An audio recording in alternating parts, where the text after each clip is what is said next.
मुश्किलों में चल रही कंपनी पेटीएम से जुड़ी बहुत बड़ी खबर सामने आई है। शुक्रवार को पेटीएम ने एक्सिस बैंक के साथ पार्टनरशिप का बड़ा ऐलान किया। तो चलिए किस पर्पस के लिए पार्टनरशिप की गई है, what are the details and consumers को क्या कुछ फायदा होगा, सब इस वीडियो में समझने की कोशिश करेंगे।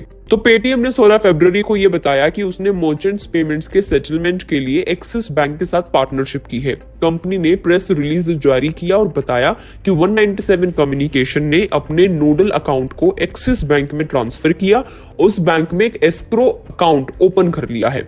इजी वे में समझे तो 197 कम्युनिकेशन ने अपने मेन बैंक अकाउंट को पेटीएम पेमेंट्स बैंक से एक्सिस बैंक में ट्रांसफर कर दिया है। कंपनी ने यह कदम पेटीएम पेमेंट्स बैंक के खातों में जमा और लेन देन 15 मार्च के बाद रोकने के आरबीआई के निर्देशों के बाद उठाया है। पेटीएम का नोडल खाता, जिसे हम मेन अकाउंट बोल सकते हैं, ये एक मास्टर अकाउंट की तरह है जिसमें उसके सभी कस्टमर्स, व्यापारियों के लेन देन का निपटान किया जाता है। इससे पहले पेटीएम अपनी subsidiary unit Paytm payments bank limited के पास अपने मेन अकाउंट का ऑपरेशन करती रही है। आरबीआई की सख्ती के बाद पेटीएम के सही ढंग से ऑपरेशन को लेकर भी सवाल उठने लगे थे। रिपोर्ट्स में यह कहा जा रहा था कि अगर किसी दूसरे बैंक में ये अकाउंट शिफ्ट नहीं होता है तो यूपीआई सर्विस का ऑपरेशन करना भी मुश्किल हो सकता है। लेकिन कंपनी के मेन अकाउंट को हटाकर एक्सिस बैंक के पास ट्रांसफर करने की इस कंडीशन में काफी हद तक अब क्लैरिटी आ चुकी है कि ऐसा हो जाएगा। और इस कदम से अब 15 मार्च के बाद भी Paytm QR, sound box, card machine जैसी सर्विसेज भी जारी रहेंगी, क्योंकि अब पेटीएम पेमेंट्स बैंक की जगह एक्सिस बैंक के जरिए सारे ट्रांजैक्शन किए जाएंगे, यानी बिना रुके मर्चेंट सेटलमेंट सब होते रहेंगे। पेटीएम ने अपने स्टेटमेंट में कहा कि कंपनी ने पहले की तरह दुकानदारों के बिना किसी परेशानी के ट्रांजैक्शन को जारी रखने के लिए अपने मेन अकाउंट को एक्सिस बैंक में एक एस्क्रो खाता खोलकर ट्रांसफर कर दिया है। अगर आपको नहीं समझ में आया कि एस्क्रो क्या होता है तो ये भी जान लीजिए।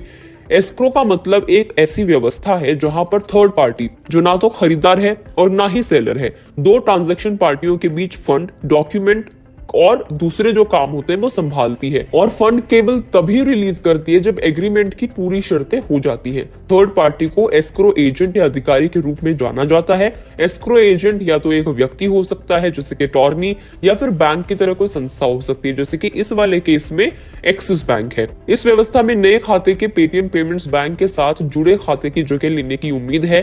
कंपनी ने बताया कि 197 कम्युनिकेशन के पूर्ण स्वामित्व वाली subsidiary Paytm payment service limited पहले से ही एक्सिस बैंक के सर्विसेज का इस्तेमाल कर रही है। आरबीआई ने कहा है कि Paytm QR code, Paytm sound box या पेटीएम पीओएस टर्मिनल अगर पीपीबीएल के बजाय दूसरे बैंकों से जुड़ जाते हैं तो वो 15 मार्च के बाद भी काम करना जारी रहेंगे।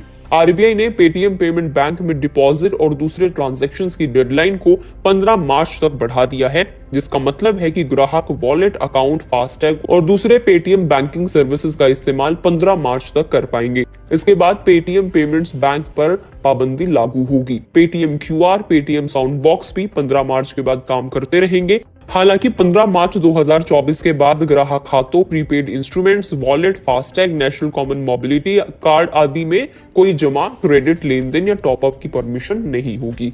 तो अब एक्सिस बैंक में ये ट्रांसफर हो गया है नोडल अकाउंट, तो इसकी वजह से मर्चेंट्स को फायदा हुआ है कि उनका जो सेटलमेंट है वो जारी रहेगा, क्योंकि अगर वो पीपीबीएल में ही रहता तो उस पर रोक लग जाती 15 मार्च के बाद, लेकिन अब नहीं लगेगी क्योंकि वो एक्सिस बैंक में ट्रांसफर हो गया।